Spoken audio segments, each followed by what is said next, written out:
Well, tonight, many parents in the East Texas community of Waskom stressed after a student allegedly threatened to shoot a teacher and others.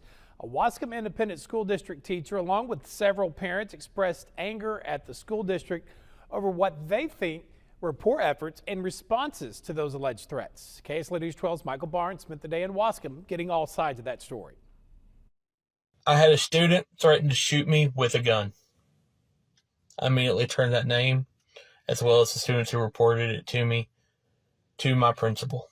Patrick Durbin, a teacher with the Waskom Independent School District, is more than distraught after the alleged threats of one of his students. He says that after reporting the incident, he then saw the student in the Waskom School field house. Shocked at the sight of the student still on campus, he feels that his alleged predicament is being mishandled. Part of me is ready to go back to the district I was at, for this simple fact enough that I know that my principals and the superintendent and the people that I worked with had my back and would protect us at all costs.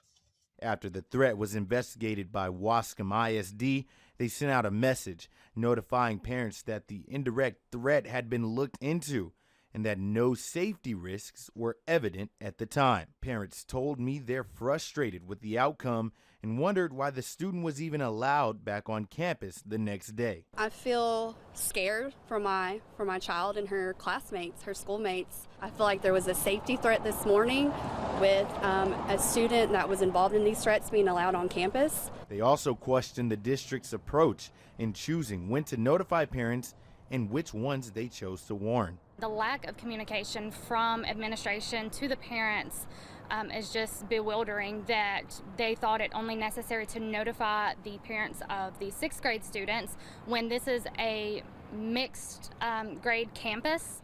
It is understandable that it makes parents nervous when events like this happen. It makes everyone nervous when events like this happen, but we have to follow our protocols that are put in place. I spoke with the superintendent of the district, asking her questions parents and teachers alike wanted answers for. At this time, federal law prohibits me from discussing any specifics regarding the student. This was the most common response I received when asking those questions. I feel like the lack of transparency from the school district is alarming. To combat the worries of parents, the superintendent says oversharing the information is actually counterintuitive to school safety. I understand as a parent that's very confusing. It's very frustrating because you want to know the information of what is happening to ensure the safety of my student.